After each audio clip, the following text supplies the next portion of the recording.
All right, INDYCAR was at Mid-Ohio this weekend. I was there. I'm awkwardly sunburned, so we're going to do this without me in front of the camera today. But anyway, yeah, let's get right on into it. This is Push to Pass, Mid-Ohio edition. All right, to get the weekend started, Alex Palou won the pole. He narrowly beat out Pato O'Ward. It's ended up being the battle all weekend, of course. So let's go ahead and jump into right before the start, which wound up being the start. Oddly enough, Scott Dixon suffered a capacitor failure before the green flag. I'll be honest, every time they said the word capacitor, I kind of thought that we were in Back to the Future, and I was mildly confused. For the life of me, I apologize. There were other cars that also had issues, but were able to get going. And the extended highlight reel completely just washed over that, and I don't really know. I looked at a couple Twitter accounts. I don't really know who it was. I feel like Kiffin Simpson was one of them, but he also could have just been slow all day. It's entirely possible. IndyCar took way too long to get Scott Dixon's stranded car off the racetrack and burn up, I believe, 3 laps of the race. I'll be honest, as someone who paid to be there, I'm not very happy about that. Ultimately, did it have a big effect on anything? No, but also, dude, just stop the cars real quick. And also, it shouldn't take 3 laps at a road course under caution to get a car off the racetrack. So IndyCar and the AMR safety team really need to figure something else out, because that's kind of sad, to be honest. Obviously, not a great look for the very first race with the hybrid system. I did watch warm-ups. Dixon looked fine, so I don't know what to tell you. Anyway, the race did finally start. Alex Palou, of course, as the pole sitter, began to pull away pretty much immediately, and it looked like it was going to be another one of those days. At the completion of the first round of pit stops, Scott McLaughlin ran the overcut strategy and got up into third, and he'd pretty much stay there the rest of the day. Joseph Newgarden also, he pitted early, and I guess was hoping for some yellows and trying to make that work. That wound up not working. That ended up not being the worst thing that happened to Joseph Newgarden in this race. We'll get there, but it ended up pretty abysmally. Not really much happened in the first or second stints. That was pretty much the only thing that I noticed from the hill in 4 and 5, to be completely honest, and watching the race. I kind of zoned out for a minute. What drew me back in was I knew we were coming up on the final round of pit stops, and it finally occurred to me how much closer Pato had gotten to Palou. So Pato pits 1 lap before Palou, had a decent stop, looked like they waited a little while on fuel. Palou came in the next lap and kind of stumbled on the at the conclusion of his pit stop, and that was just enough to let Pato O'Ward get by him. That's pretty much all she wrote for this one. It was tough going passing out there in this race, and it was no exception for Alex Palou. It looked like Kiffin Simpson was going to hold him up, Pato up, not to let Alex Palou by, but it did kind of seem like that was going to happen.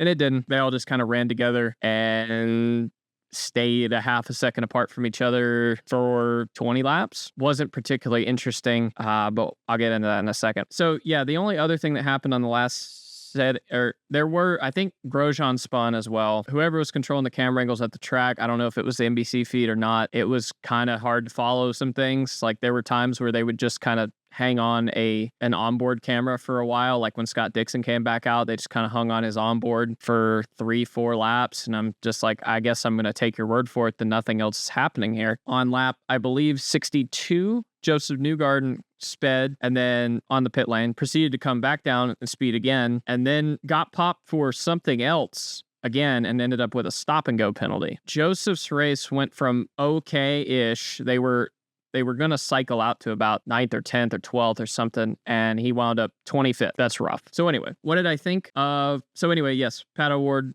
wins the race, obviously, which I was happy to see. Happy for Pato. For my first time at Mid-Ohio, I had fun. I did have fun. I'm not going to pretend I didn't. It's a nice facility. Getting around there's really easy. The race was pretty lackluster, if I'm being completely honest. I don't know. I don't really know what else to say. Hardly anything really happened in this race. I mean, it's okay. It happens occasionally. It's one of those things. No big deal. But anyway, let's get on to the full results and then the top 10 in points. All right. Of course, Pato O'Ward won the race. His first time winning on track since 2022. Obviously, through DQing and whatnot. His second win of the season.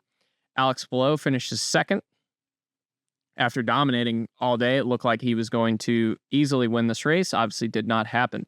Scott McLaughlin ends up third. Again, pretty much the top three. The order changed mildly, but after the first round of pit stops, the top three was pretty much set in stone.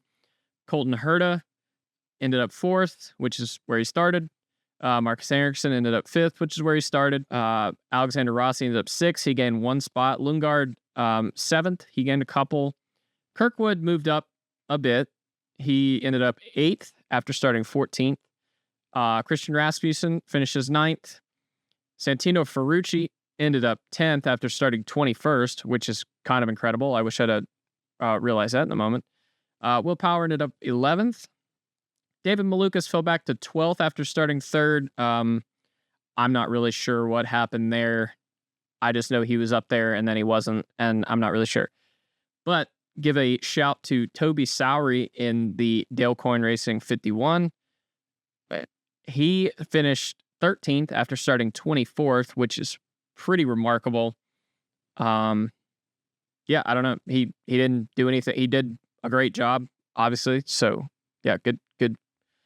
I don't know what to say about that one. Felix Rosenquist ended up 14th. He was one of the cars that had a grid penalty on sixth place grid penalty. So he ends up 14th. Linus Lundqvist ended up 15th. Stingray Robb, not too bad of a day for Stingray. He ends up 16th. Marcus Armstrong, 17th. Not a great day for him. Graham Rahal is probably... I'm not going to finish that thought. Rinus VK finishes 19th. Yeah, he ironically was much worse than his teammate today, but that's, I think, the only time that's happened all season. Nolan Siegel ends up in 20th. I don't know. Kiffin Simpson 21st. Augustine Canapino in 22nd. Roman Grosjean 23rd. He was running really pretty well up until he spun with a handful of laps to go. I'm not sure. Ended up off the track. Pietro Fittipaldi ran pretty much last all day, just about. And if a couple things didn't happen, he would have ended up worse. Obviously, we just talked about Joseph Newgarden. He had a pretty awful day and finishes 25th. Jack Harvey ran like 26th all day. It's pretty much what happened. And of course, Scott Dixon didn't really have a chance before the race even started. He was out. So let's get on to the points. Alex Palou, your points leader. Will Power trails by, I think that's about almost 50 points. This championship is starting to get out of reach. Unless something crazy happens on the ovals, this is going to be Alex Palou's third championship in 4 years. Pato O'Ward, with his now second win of the season, is in third. Again, there's a pretty big gap there. Scott Dixon's championship hopes pretty much went away with his capacitor failure, and he's in fourth. Colton Herta is in fifth. Kyle Kirkwood, sixth. Alexander Rossi, seventh, who, of course, just announced that he will not be in a McLaren car next season. We'll see where he ends up. Scott McLaughlin, eighth.